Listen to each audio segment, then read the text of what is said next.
وصحبه ومن والاه. رب اشرح لي صدري ويسر لي أمري واحلل عقدة من لساني يفقه قولي. السلام عليكم ورحمة الله وبركاته.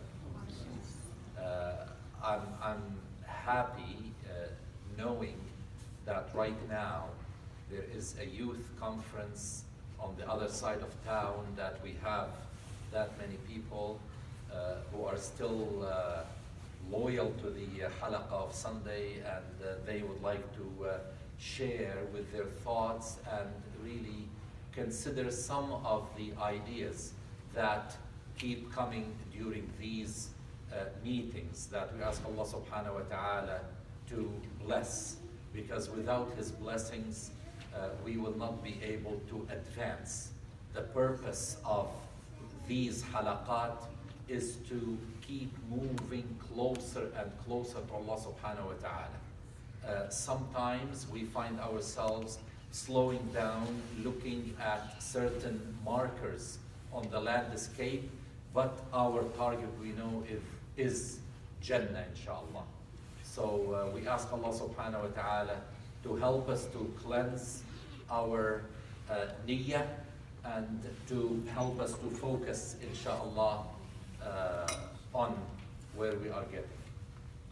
We know that there is a common generic title for these meetings, which is, can somebody tell me what is the generic or general title of these meetings, of these halaqat?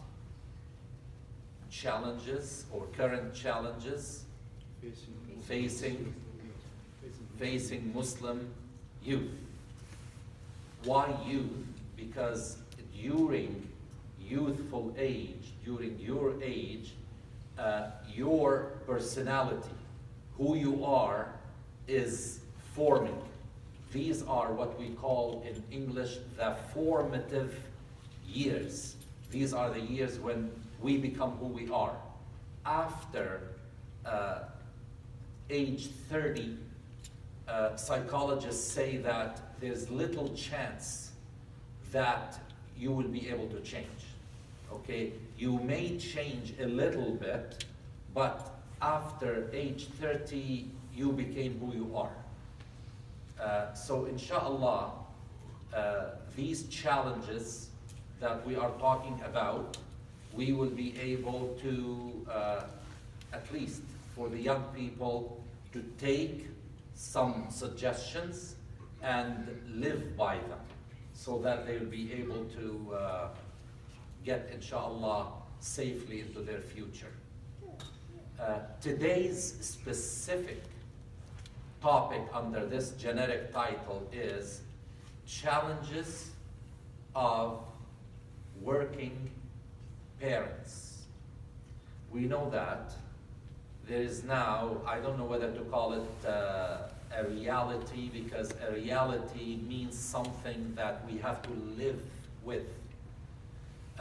I once made a group of Muslim sisters.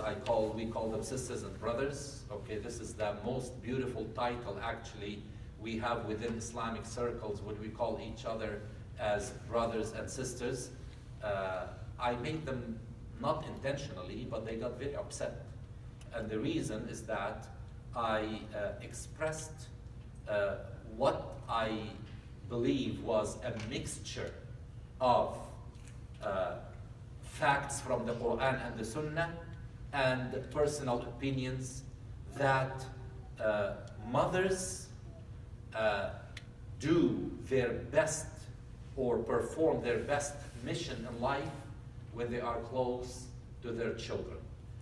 Is it necessary for both mothers and fathers to be working outside the house? The answer is sometimes yes, it is. Sometimes we cannot really argue that both parents, and listen, I'm using the word parents. I'm not talking yet at both husband and wife. Because husband and wife, before they have children, they may both be working outside, even though even though if working outside will affect their relationship negatively, then Islamically it becomes unacceptable. There is a saying in Arabic which I will try to translate, and I heard it first from my grandmother, and I still remember it till today, which says, Al-ab jannah, from yajni, wal bannah, from yabni. Meaning that the father's main job is to acquire a living, a livelihood. He goes outside to make a living. And the mother is the builder, that is, of the family. Now, taking this, I'm sure that these sayings come spontaneously on the tongues of people who don't have PhDs, and they don't need to have PhDs, by the way, okay? Now, if we will connect this most genuine saying with sociological, psychological study that was conducted, I would say maybe 15 years back, they wanted to know the order of influence on a child. So they considered the teacher, they considered the father, they considered the mother, they considered the friend, they considered the next door neighbor, they considered television, they considered, there were 7 things that they looked at. Who has the most influence on a child's personality, who the child is, how the child will grow. Can you guess? The mother. Your father will be very upset with you now. No, you're right. You're right. By far, the mother was at the top. By far. The father did not come next. Who was number 2? Teacher. Teacher. Number 3, the friend. Number 4, the father. Number 4, the father. That's what they found in a study where they collected data, they analyzed, so mother, teacher, friend, father. Now, yesterday I wanted to see if Imam Google has anything about this topic, and I found that there's a recent study about the effect of working parents on the educational future of the child, the educational future, the level of education of the child, on the economic activity, and I'll explain that, of the child, economic activity of the child, on the mental well-being of the child. Now, it was found as if, I said, yeah, this is what I'm going to find, and that's what came out of the study, that if the mother worked outside the house full-time from year 1 to year 5 of the age of the child, like from when the child is, the influence, I'm sure before 1, when the child needs the mother, when they give what is called maternity leave, when they give, but from 1 till 5, they found that if the mother worked even part-time outside the house, the educational success of the child dropped. and the economic activity became inactivity of the child. And the interesting thing, I wanted to find out why, because they said in the study that even though the financial well-being of the family increased when both of them were working, but they found that it could have been giving the child less incentive to be economically active, to seek economic, to work. Okay, so they basically became lazy. And mental well-being, they found that if the mother worked full-time, more than part-time, then the mental state of the child was affected, and they talked about problems between mothers and fathers and how they affected negatively their children, and how, all of these things, because of even the parents' relationship became affected. Having mentioned all of this, back to the title of what we want to talk about.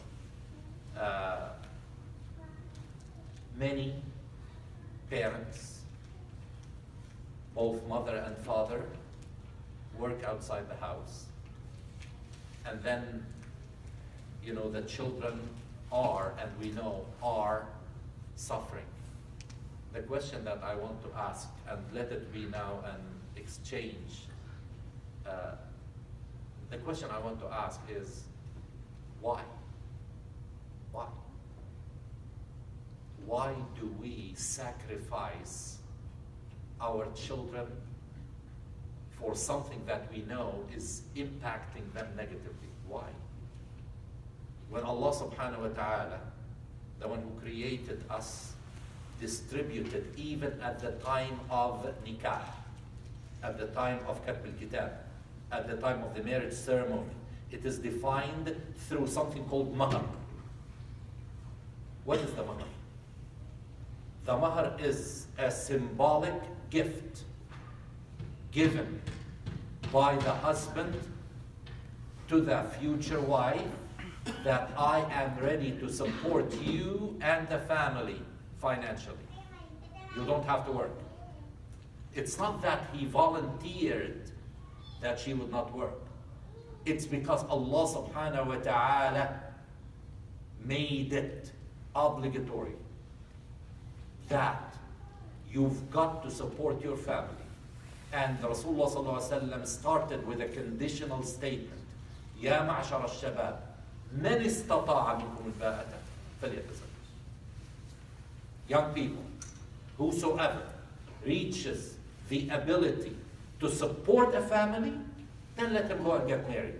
So he started with the condition, meaning that if you don't have that ability to support a family, then don't. So the mahar is that practical preparedness, saying to the future wife, I am ready. I am ready. So the wife, from the moment that this halal union happens, starts to prepare. They asked a psychologist, what is the most effective way to instill the best behavior in the children? Can somebody guess? Maybe you heard that before. What's the best way to make the best children? Can you guess? Lead by example. Can you get a little bit, They follow you, whatever you do. can you get a little bit more, you are on the right track. You are on the right track. But they said it because this is what they found through data, that the most effective way to make the best children in behavior, they are calm, they are active, they are happy, they love one another, they it's textbook descriptions of how we want them to be. what's the most effective way? And it's very simple. Love between dad and mom. If the kids feel the love between the father and the mother, everything else goes. Everything. Everything. If they feel it. Obviously, alhamdulillah ala ni'mat al-Islam, we don't explicitly, physically, as parents, express this in front of our children. But at least the children can feel, as they say, that you can feel that love is all around you. You can feel it. You can feel it in a smile that the father, gives to the mother, and the mother to the father. The kids can feel that. And when the kids feel that, they feel secure. And when they are secure, they are receptive.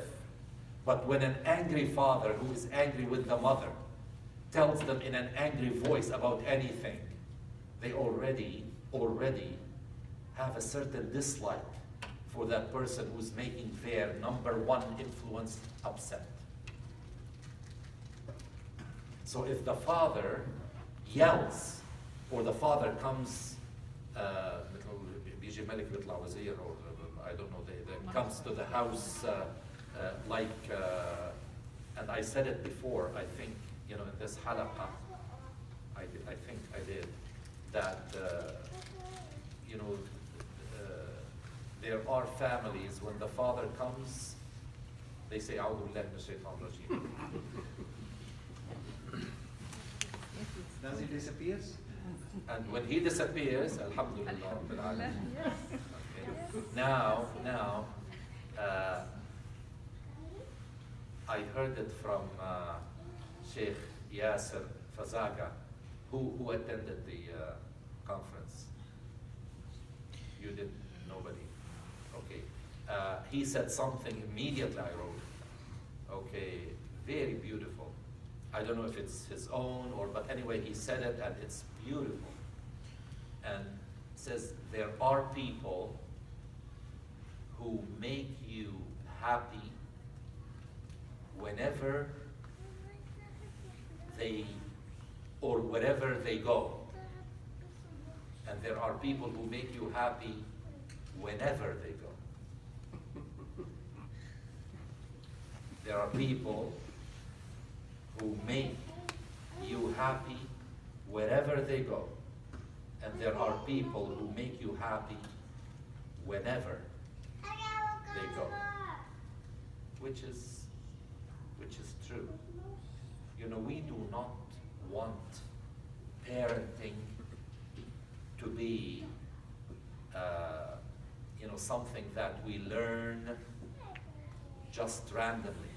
There's no such thing as learning parenting randomly, because there's no such thing as learning to be a brain surgeon randomly.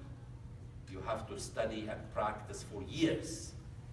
And that's why, I am repeating that I'm still working on the workshop where we have to teach prospective husbands and wives how to become mothers and fathers, how to become husbands and wives.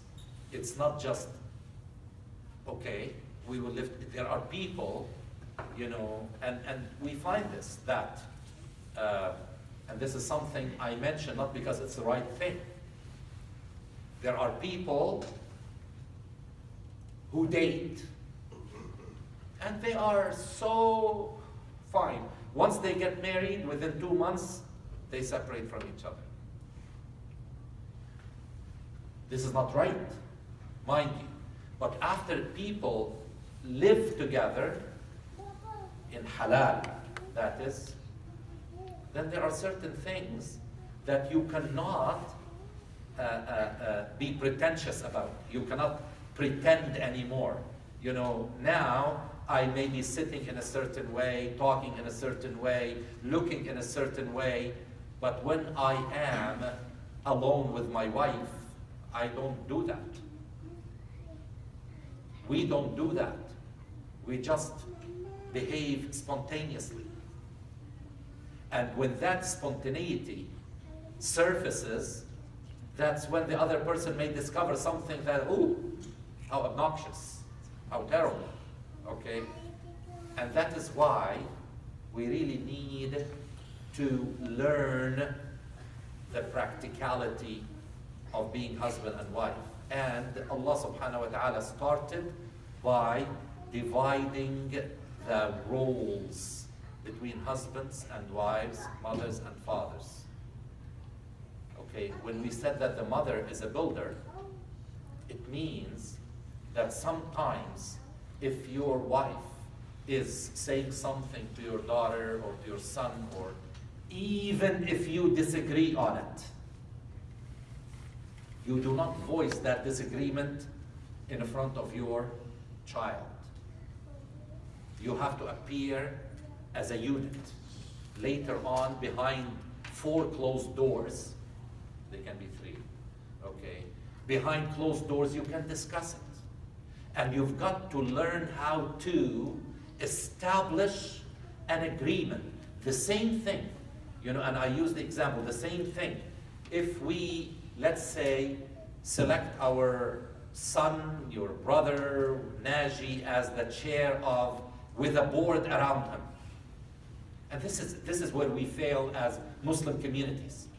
And they meet, and they make a decision.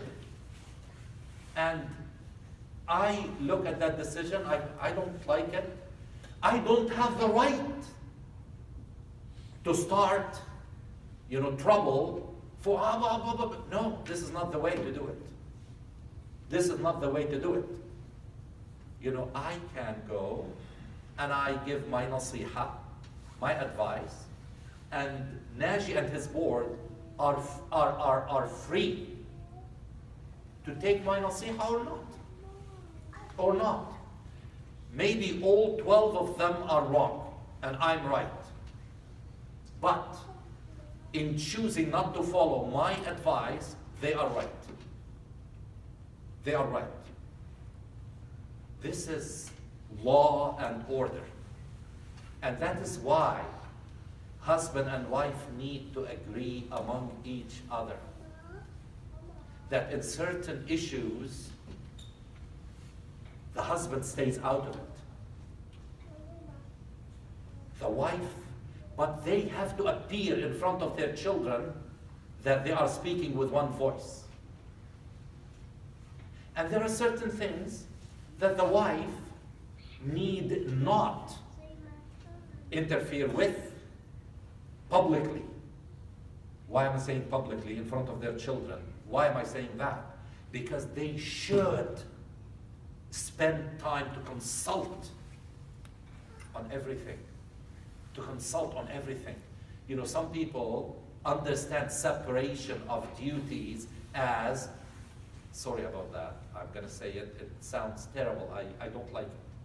But they understand as, it's none of your business. I'll make the decision. No, this is not the case. Even Rasulullah sallallahu alaihi wasallam was told, وَشَاوِرْهُمْ فِي الْأَمْرِ فَإِذَا عَزَمْتَ فَتَوَكَّلْ عَلَى اللَّهِ. Consult with your Sahaba, with your companions, consult. Therefore, husband and wife have to consult on everything. Okay, we want to buy a house. Okay, I like this house. Okay, but I'm the one who's going to pay. You don't interfere. This is terrible. This is terrible. This is wrong. It has to be consultation between husband and wife. And when it comes to parenting, then both of them have to appear as one unit. So now, if the husband is working as he should outside the house, and the mother is working outside the house, there's something called physical ability to endure. They both come tired, or the worst scenario is if they work shifts, opposite shifts, they don't see each other. And I've seen cases where they grew apart. They don't see each other. He comes, she goes. She comes, he goes. Now the kids are not used to seeing them together. They don't know what a family looks like. And if they come at the same time or one hour after the other, for whatever reason, they're both tired. Kids love to sit around dinner table. If they don't have really a daily festival around the dinner table for at least an hour, then the kids are deprived of something that is so essential for family growth. And adults can tolerate that, but kids cannot. They can't. They need it. They need to tell their parents their stories at school. They need to talk, and that's the time to talk. Many parents, don't have dinner time. Many parents, even after dinner, each one goes in a different corner of the house. They don't learn how to speak with each other. They don't know. I had a complaint yesterday that a father, he was telling me that it's not a secret if I say that the complaint came from a new Syrian family in London. He said, back where we used to live, we used to sit on the, Samuel Adil Arabi. We would sit, and then all of my brothers and their children and my father, and we had us sitting in two groups. The women will be talking, and we would sit, and the kids, and this and this. Now, my son, the moment he comes home, he goes to his room and he is on his phone. We talked about the disaster of the phone. He said, we don't talk. The family, he didn't say it that way, but he meant the family dynamics changed so much, that, if families start to suffer, that's why kids become unhappy. Kids become unhappy, and when kids become unhappy, they don't do well at school.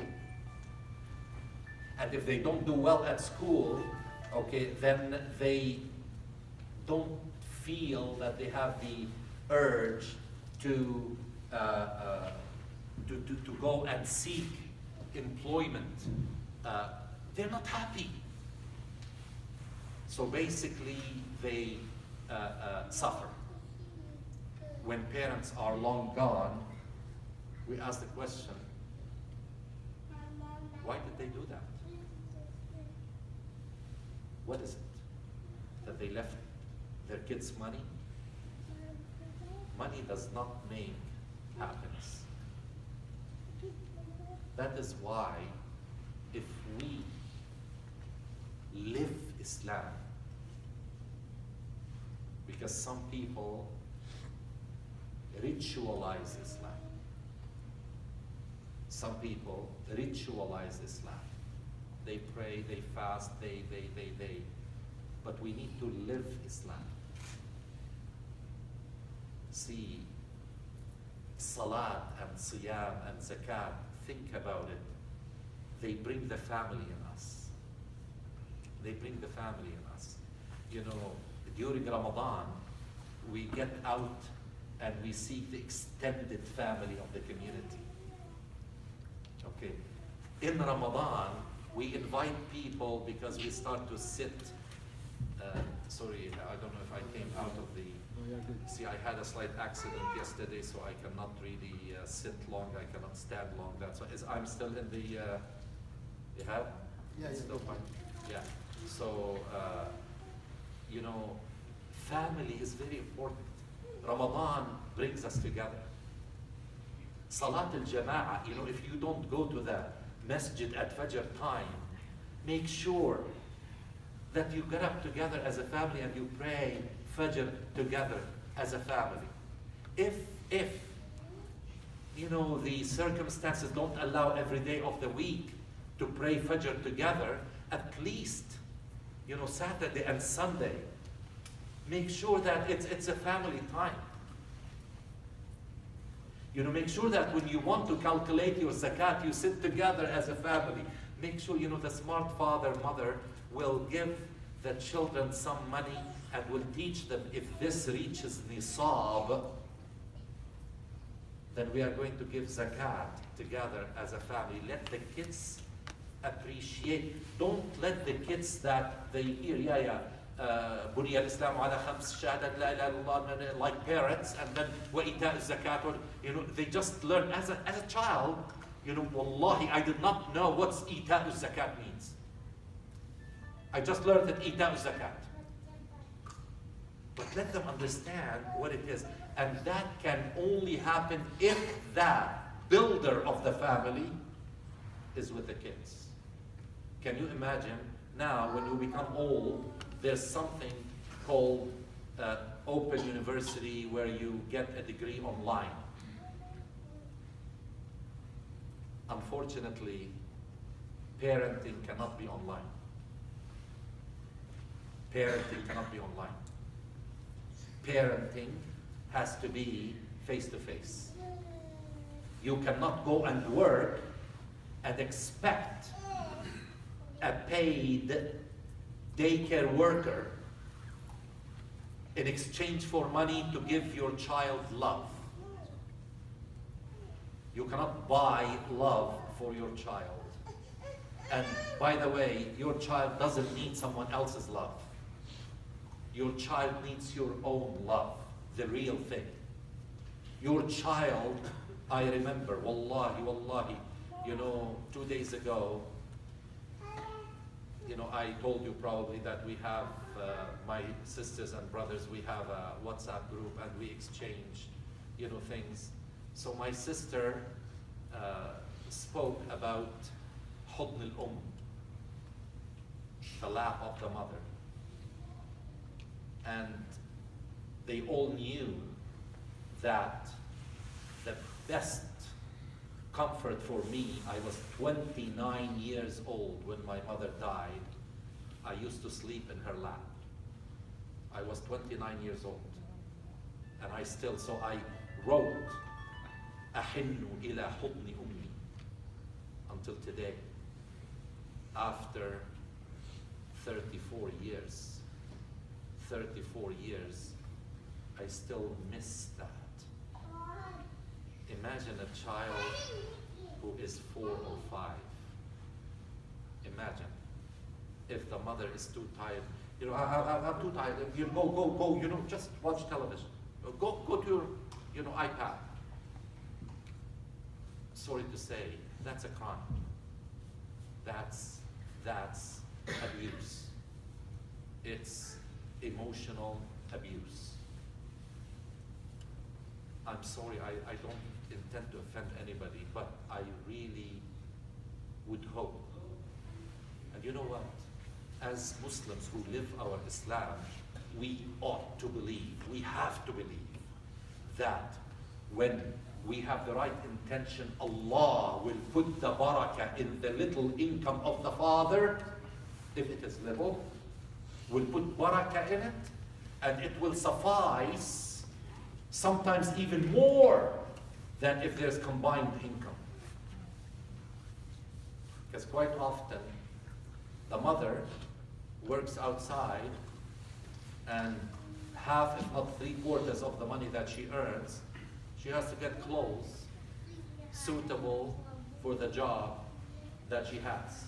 She needs to so I say that Islam, in the Quran and in the Sunnah of Prophet Muhammad sallallahu alaihi wasallam, teaches us through the summary of the hadith of Rasulullah sallallahu alayhi wa sallam, كلكم راع وكلكم مسؤول عن رعيته. And then it continues, by the way, okay, about the ab, about the that each one has a responsibility. And the mother, her prime responsibility given to her by Allah subhanahu wa ta'ala, not by society, by Allah, is to look after the family, not to look after any other job outside the house. And actually, imagine, and I always say it simplistically. Is there somebody who is in economics here or nobody? Okay. I challenge anyone who will, because this is observation. Imagine if all the women work on families and all the jobs outside are done by fathers or by husbands or by men. There will be zero unemployment. Zero. Okay? Because there will not be competition, okay, between men and women. And number two, with mothers focusing on those they love and they have the energy to do it, we will have societies that are ethical, moral, healthy. Everything will be healthy. But unfortunately, but that, by the way, before I say unfortunately, this is not a call for women not to be educated. Absolutely not. This is not a call that women cannot be doctors. This is not to say that women should not be business. You know, Khadija was a businesswoman, and Prophet Muhammad sallallahu alaihi wasallam, before they got married, he was her business manager. Okay, but it means that with proper structure, organization, if they do it properly, they succeed. But we have to establish a ladder of priorities. We have to make sure that family comes number one and everything else comes as number two. And on purpose, I lumped everything else as number two. I know that we don't have much time. I wanted to talk, everybody talk. So please, if you have any comment, if you disagree, if you agree, if you want to ask question, okay, we have time, inshallah. We can go a little bit over. Any comment, yes? Salam. Okay. How we can raise our kids where we are different. As a respect, we have different versions of respect. We have different versions of Islam, or understanding of Islam. Even our children. I didn't get the other point. We have different versions. Different versions of understanding of Islam, of the concepts of Islam. The way we understand it, yeah, right? Because Islam, Yes. Islam is Thank you. Yes, understand. Yes. So some of us, we consider respect as number 1 and 2 and 3. Yes. And some of us, we are more modern, we are more Canadian, we are more Western, and we believe, yes, you need to be friends more than this hierarchy. Okay, what is the right thing? And how? How? Okay, tell you something. And again, I was talking to the same father who complained yesterday to me about a comparison, you know, and I mentioned this, everybody heard it from me before, that I graduated with a doctorate. I became Dr.Munir. My father never went to school, okay? And I still remember while he was alive, if we are sitting in a group, if he is talking, I don't talk until he asks me for my opinion. That's how I was raised. Now, my children, okay, consider my youngest, my son, okay, when I talk, you know, there's always, I know what is coming, why, okay, and there's argument, and there's respectfully, but sometimes I consider it disrespectful, and I tell them that this is not what I expect you, the way to talk to me, okay. However, do I expect my son to be with me like I was with my father? Absolutely not. Times change and places change. That doesn't mean that we have to dilute respect. Respect has different manifestations. Okay, now, respect in my times used to be kissing my father's hand and putting it on my forehead. You know, I joked with my children one time and I said to them, would you like to kiss my hand? And they said, what? Why? What for? Okay, I was joking. I was joking. It's just that, you know, to me, if I did not do it, that was considered disrespectful. Therefore, I would say, establish that which is Islamically comfortable to the family and live by it. And believe me, that is not too difficult. You know, you will know, if, for example, you don't like your children to talk loud, you know, when you are around, let them know that, okay? But don't dictate it, something, you know, that is forced on them, or, you know, let them know. And at the same time, if they like something, do it. Do it. Don't say, but, oh, you know, there are, I tell you, there are certain things my children ask me to do, I cannot stand, but I do it, okay? There are certain things they like and they know that I will never do it. But I say it lovingly. You know, we establish certain rules and etiquettes. And by the way, a house without discipline is not a home. Make sure it's not a display of extra love to let your children do whatever they like to do. Actually, when they grow, they will not appreciate that. They will not tell you, but they will not appreciate. Kids like to have, you know, certain display of rules. Okay. Sisters, I'd like to hear about working.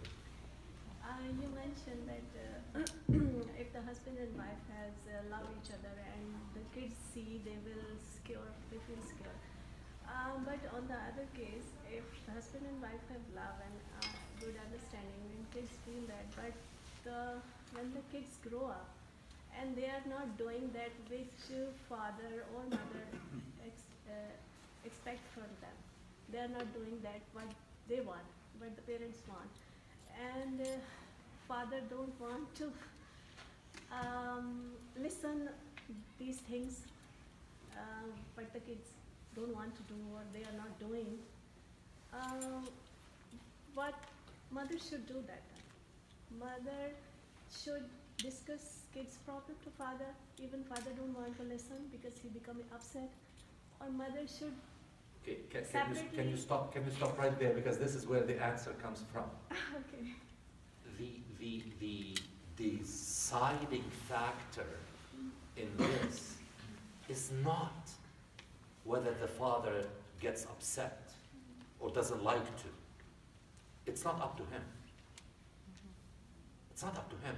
You know, certain fathers, I know what you mean, they say, I don't want to hear about it. Yes. Well, wait a minute. Okay, and I say it to the fathers, okay? I say it to the fathers that, you know, you cannot say to your boss at work, I don't feel like doing this part of my job. You have no choice. Therefore, fathers, and this is why we need to have workshops. We need to really learn about these skills. We need to get beyond sometimes of what we like and what we don't like. We have to agree, okay? It's not that dump everything on me, I'm the mother, and you don't have to worry about it and you just see the result. It doesn't work that way. Both of them need to do their share. Both of them.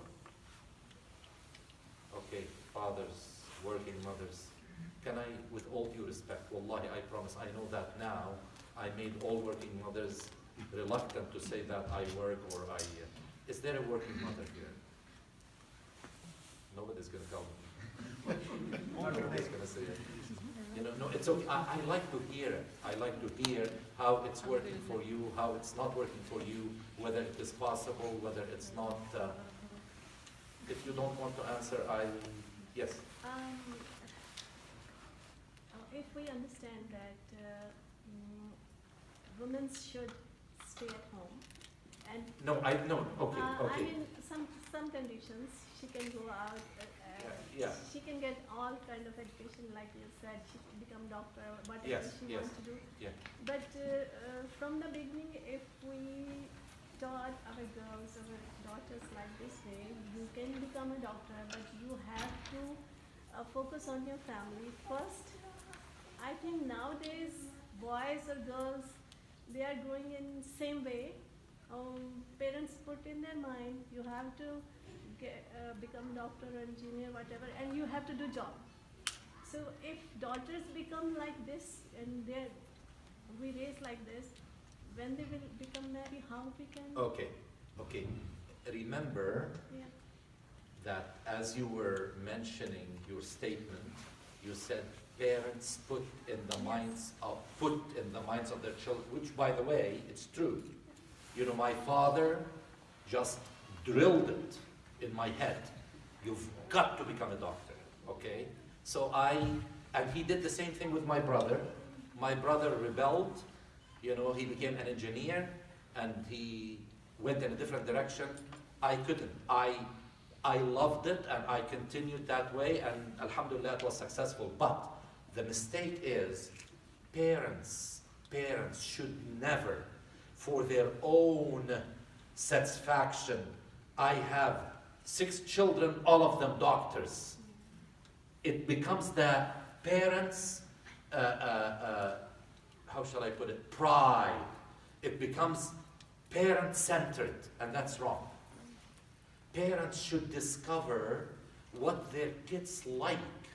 You know, if the kids love to cook, let them direct them to excel in that.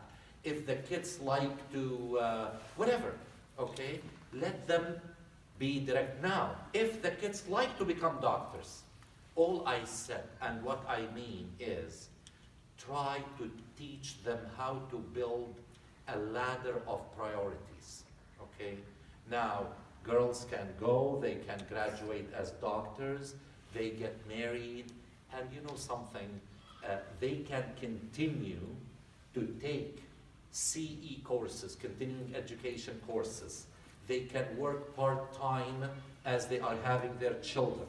They can really have arrangement to make it work until the kids reach a certain age. They may go and work more, or they may work less, or they, you know, working outside the family is just a source of enjoyment.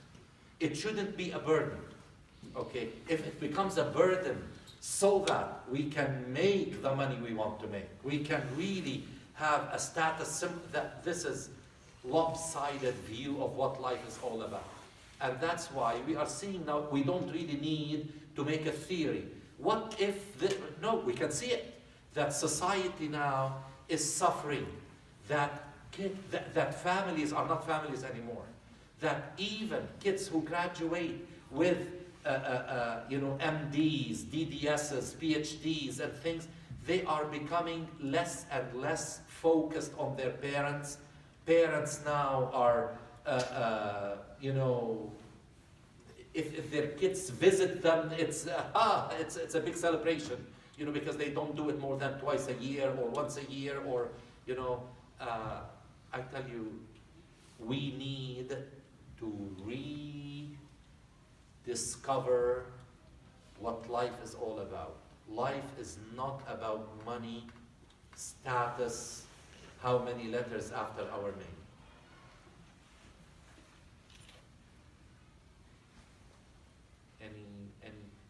I like somebody Again, I'll ask any, yes? One case that I've seen when the husband and wife get separated for some reason, and the wife has to work two jobs to secure. The husband is very clever not to give his wife any money. So sadly, I've He's seen not this clever, case. but He's not yeah, clever, yeah, yeah. I know what you mean. Yeah. So in such a case, children are affected, and it's sad, but I don't see a solution. Yeah, you know, this is probably that topic. Can we continue and make next week? No, next week there are kids attending. I don't want them to hear this. But let's, you know, I like certain times to have parents-only sessions because I like to talk about the dilemma of what is called now single mothers. You know, it's an oxymoron, you know, the combination of single mother, okay, it doesn't sync well with me. It doesn't sync well Islamically, okay? Now, but society has accepted it, you know, without any question. Single mothers. They found that kids who live in these homes, they are not very productive. They are not mentally stable. They are, you know, depressed. They don't have social skills.